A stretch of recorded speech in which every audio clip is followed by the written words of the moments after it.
ವೇದಿಕೆಯಲ್ಲಿ ಮೇರಿಯವರು ಬರಬೇಕು.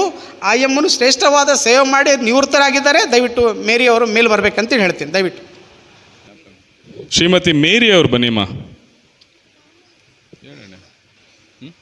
ರಾಮುನಾ ಸಾರಿ, ಒಂದು ನಿಮಿಷಮ್ಮ.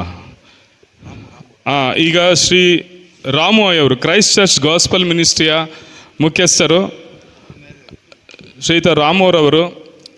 ಶ್ರೀಯುತ ರಾಮುರವ್ರ ಬಗ್ಗೆ ಹೇಳಬೇಕಂದ್ರೆ ಹಲವಾರು ವರ್ಷಗಳಿಂದ ಸಮಾಜದಲ್ಲಿರ್ತಕ್ಕಂಥ ತೊಡಕುಗಳ ಬಗ್ಗೆ ಮಾತಾಡ್ತಾರೆ ಅವರು. ಇಡೀ ಕರ್ನಾಟಕ ರಾಜ್ಯದಲ್ಲಿ ಅವರು ಸಹ ಪ್ರಚಲಿತರು. ಅವರು ಯಾವುದೇ ಹಂತದಲ್ಲೂ ಸಹ ಯಾವುದೇ ಒಂದು ಸಮಾಜದಲ್ಲಿರ್ತಕ್ಕಂಥ ಒಂದು ಹೋರಾಟದ ವ್ಯಕ್ತಿತ್ವವನ್ನು ರೂಪಿಸ್ಕೊಂಡು ಸಮಾಜದಲ್ಲಿ ತೊಡಗಿಸ್ಕೊಂಡು ಧಾರ್ಮಿಕ ಕಾರ್ಯಗಳನ್ನ ಮಾಡ್ತಾ ಬರ್ತಾ ಇದ್ದಾರೆ. ಶ್ರೀಯುತ ರಾಮುರವ್ರಿಗೂ ಸಹ ಈ ಕಾರ್ಯಕ್ರಮದ ಪರವಾಗಿ ಸಮಾಜ ಸುಧಾರಕರಿಗೆ ಎಂಬ ಈ ನೆನಪಿನ ಕಾಣಿಕೆಯನ್ನು ನೀಡಿ ಗೌರವವನ್ನು ನೀಡೋಣ. ಶ್ರೀಮತಿ ಮೇರಿ ರವರು ಬನ್ನಿಮ್ಮ. ಇವರು ನಿವೃತ್ತ ಪೊಲೀಸ್ ಅಧಿಕಾರಿಯಾಗಿದ್ದಾರೆ. ಮಾನ್ಯ ಮಾಜಿ ಪ್ರಧಾನಮಂತ್ರಿಗಳು ಶ್ರೀಯುತ ದೇವೇಗೌಡ ಅಪ್ಪಾಜಿ, ಮಾಜಿ ಪ್ರಧಾನಮಂತ್ರಿಗಳು ಭಾರತ ಸರ್ಕಾರ, ಶ್ರೀಯುತ ದೇವೇಗೌಡರವರಿಗೆ ಆಪ್ತ ಅಧಿಕಾರಿಯಾಗಿ ಕೆಲಸ ಮಾಡಿದ್ದಾರೆ. ಶ್ರೀಮತಿ ಮೇರಿ ಅಮ್ಮನವರು, ಅವರು ಸಹ ಸಮಾಜದಲ್ಲಿ ಯಾವುದೇ ಒಂದು ಕಾರ್ಯಕ್ರಮದಲ್ಲಿ ಬನ್ನಿ ಅಂದರೂ ಕೂಡ ಅವರು ಮುಂದೆ ಬಂದು ನಿಂತ್ಕೊಂಡು ಕೆಲಸ ಮಾಡ್ತಾರೆ ಸಮಾಜದ ಪರವಾಗಿ. ಅವ್ರಿಗೂ ಸಹ ಈ ಕಾರ್ಯಕ್ರಮದ ಪರವಾಗಿ ಹೃತ್ಪೂರ್ವಕ ಅಭಿನಂದನೆಗಳು. ನಂತರ ಶ್ರೀಯುತ ಡಾಮಿನಿಕ್ ಸರ್, SABC ಕಾಲೇಜಿನ ಮುಖ್ಯ ಆಡಳಿತ ಅಧಿಕಾರಿಗಳಾಗಿದ್ದಾರೆ. ಶ್ರೀಯುತ ಡಾಮಿನಿಕ್ ಐ ಅವರು. ಇವತ್ತು 80ನೇ ಇಂಡಿಪೆಂಡೆನ್ಸ್ ಡೇ.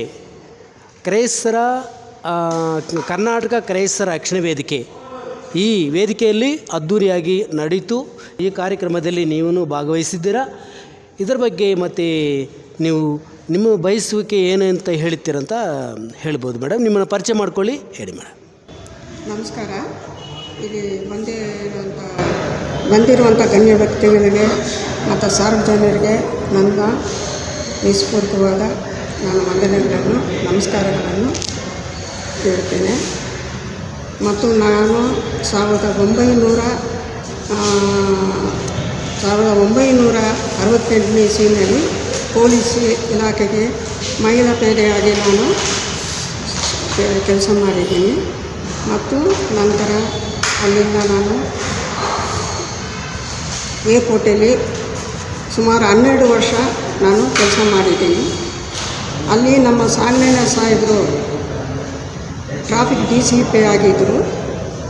ಟ್ರಾಫಿಕ್ DCP ಆಗಿದ್ದಾಗ ಏರ್ಪೋರ್ಟ್ಗೆ ಬರುವಾಗ ನನ್ನನ್ನು ಕರೆದು ಅವ್ರ ಫ್ಯಾಮಿಲಿ ಇಂಥ ಫ್ಲೈಟಲ್ಲಿ ಬರ್ತಾರೆ ಹೋಗ್ತಾರೆ, ಅವ್ರಿಗೆ ಹೆಲ್ಪ್ ಮಾಡಿ ಮೇಲೆ ಅಂತ ನಾನು ಬೆರಳ ಮೇಲೆ ಕೈ ಹಾಕ್ಕೊಂಡು ನನಗೆ ಅದ್ರ ಬಗ್ಗೆ ನಾನು ಅವ್ರು ಹೇಳ್ದಂತೆ ನಾನು ಅವರಿಗೆ ಸೇವೆ ಮಾಡಿದ್ದೇನೆ, ಅವರ ಫ್ಯಾಮಿಲಿಗೆಲ್ಲ. ಮತ್ತು ಅವರು ಪೊಲೀಸ್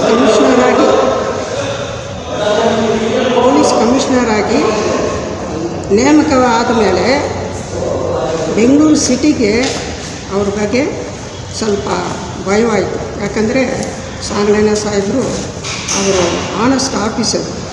ಅವರು ಹೇಗೆ ಬೆಂಗಳೂರು ಸಿಟಿಗೆ ಕಮಿಷನರ್ ಆಗಿ ನೇಮಕ ಆದಮೇಲೆ ಅವರು ಅದಕ್ಕಿಂತ ಮೊದಲು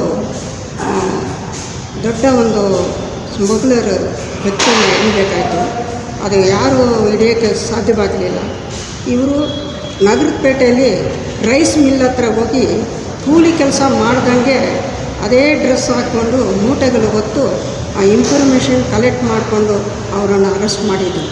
ಅದ್ರ ಬಗ್ಗೆ ಅದಾದಮೇಲೆ ಸರ್ಕಾರದವರು ನಮ್ಮ ಸಾಹೇಬರಿಗೆ, ಸಾಂಗ್ನೇನ ಸಾಹೇಬರಿಗೆ ಪೊಲೀಸ್ ಕಮಿಷನರ್ ಆಗಿ ನೇಮಕ ಮಾಡಿದ್ರು. ಆಗ ನಾನು ಪೊಲೀಸ್ ಕಂಟ್ರೋಲ್ ರೂಮ್ನಲ್ಲಿ ಡ್ಯೂಟಿ ಮಾಡ್ತಾಯಿದ್ದೆ. ಅವರು ಚಾರ್ಜ್ ತಗೊಳ್ಳುವಾಗ ಎಲ್ಲ DCP ACP ಎಲ್ಲ ಬೆಂಗಳೂರು ಸಿಟಿಯಿಂದ ಬಂದವರಿಗೆಲ್ಲ ಸ್ವಾಗತಿಸಿದರು. ಆ ಟೈಮ್ನಲ್ಲಿ ನಾನು ಒಬ್ಬಳೇ ಸಬ್ ಇನ್ಸ್ಪೆಕ್ಟ್ರಿಗೆ ಸಾಹೇಬರು ಕೂತ್ಕೊಳ್ಳಿ ಅಂತ ಅವ್ರಿಗೆ ಬೊಕ್ಕೆ ಕೊಟ್ಟು ನಾನು ಅವ್ರ ಕಾಲಿಗೆ ನಮಸ್ಕಾರ ಮಾಡಿದ್ದೀನಿ. ಎಲ್ಲ ಲೇಡೀಸ್ ಸಬ್ ಇನ್ಸ್ಪೆಕ್ಟರ್ಗಳಿಂದ ಅವ್ರಿಗೆ ನಾನು ಆಪ್ತರಾಗಿದ್ದೆ. ಅವ್ರ ಫ್ಯಾಮ್ಲಿಗೆ ಭಾಳ ಇದಾಗಿದೆ.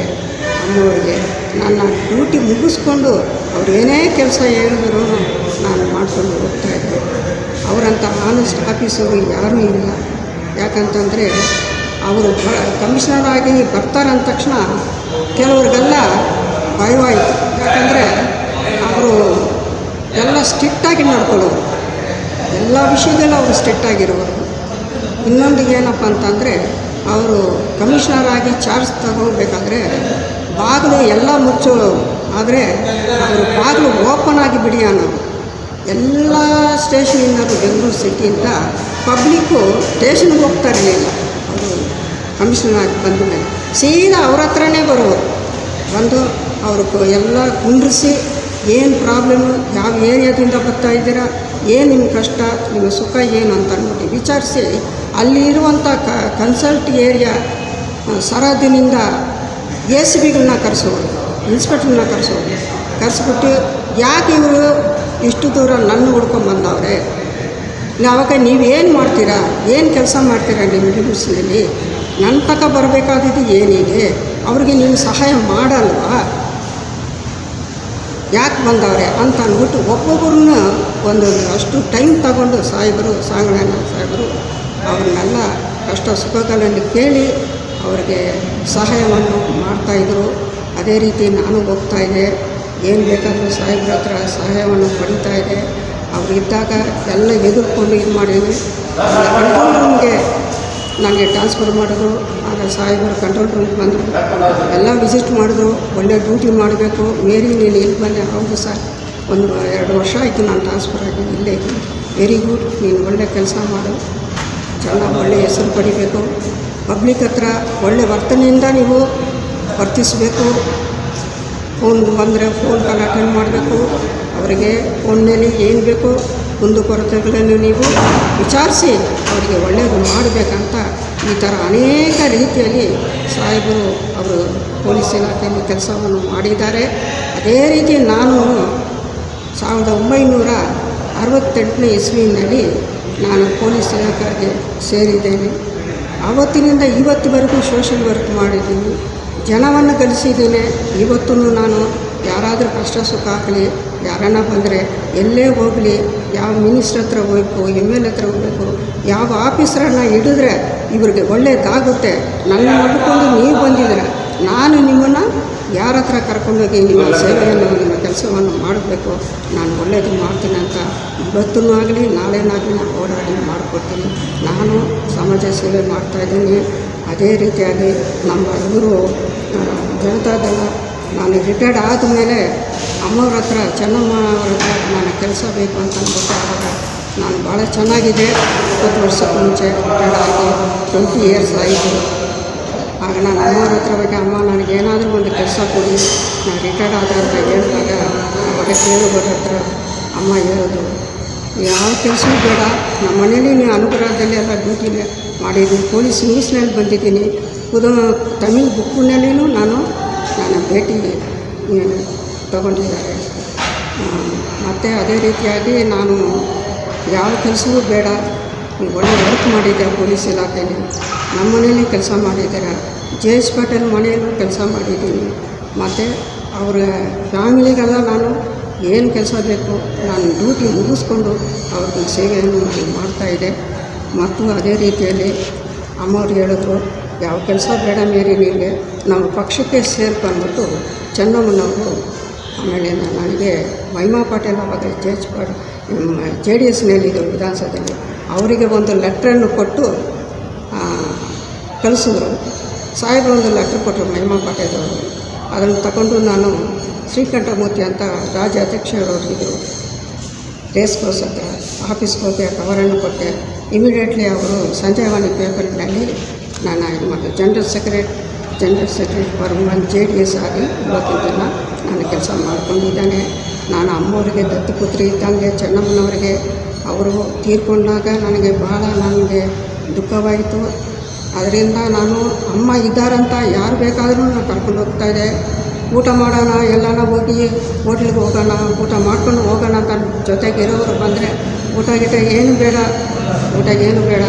ಅಮ್ಮೋರಿದ್ದಾರೆ, ಅಮ್ಮ ನಾನು ಸುಮ್ಮನೆ ಕಳಿಸಲ್ಲ, ನಾನು ಊಟ ಮಾಡಿನೇ ಕಳಿಸ್ತಾರೆ, ಬನ್ನಿ ನೀನು ಅಂತ ನನ್ನ ಎತ್ತಿದ ತಾಯಿಗಿಂತ ನಾನು ಅಮ್ಮವ್ರನ್ನ ನಾನು ಪ್ರೀತಿಸ್ತಾ ಇದ್ದೆ. ಇವತ್ತು ನಮ್ಮನ್ನು ಬಿಟ್ಟು ಹೋಗಿದ್ದಾರೆ ಮೋಕ್ಷದಲ್ಲಿ. ಅವರು ದೇವರ ಹತ್ರ ನಮ್ಮೆಲ್ಲರಿಗೂ, ನಮ್ಮ ಇವರಿಗೆ, ನಮ್ಮ ದೊಡ್ಡವರು ಚಿಕ್ಕವರು ಅನ್ನೋದೇ ಎಲ್ಲರಿಗೂ ಅಮ್ಮವರ ಆಶೀರ್ವಾದ ಇರಬೇಕು. ಸಾಹೇಬರು, ದೊಡ್ಡ ಸಾಹೇಬರು, ಸಾಹೇಬರು ಆರೋಗ್ಯ ಭಾಗ್ಯ ದೇವರು ಕೊಡಬೇಕು. ಮತ್ತು ಭಾಳ ಸೋಷಲ್ ವರ್ಕಾಗಿ ಮಾಡ್ತಾಯಿದೆ.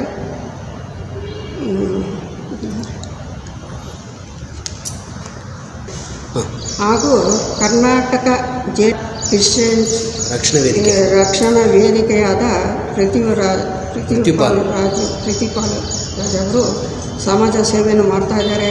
ಬಡಬಗ್ಗರಿಗೆ ಸಹಾಯ ಮಾಡ್ತಾಯಿದ್ದಾರೆ. ಅವರಿಗೆ ಏನೇ ಆದ್ರೂ ಓಡಾಡಿ, ಮತ್ತು ಇವರು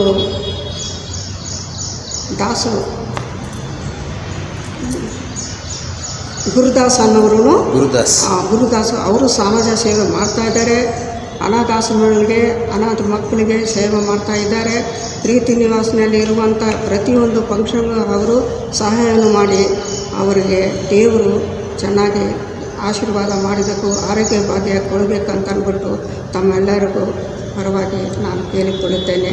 ಇದರಲ್ಲಿ ಏನಾದರೂ ತಪ್ಪಿದರೆ ದಯವಿಟ್ಟು ಕ್ಷಮಿಸಿ. ಜೈ ಹಿಂದ್, ಜೈ ಭಾರತ ಮಾತಾ. ಥ್ಯಾಂಕ್ ಯು ಅಮ್ಮ, ಒಳ್ಳೆ ಸಂದೇಶ ಕೊಟ್ಟಿದ್ದೀರಿ. Thank you. God bless you.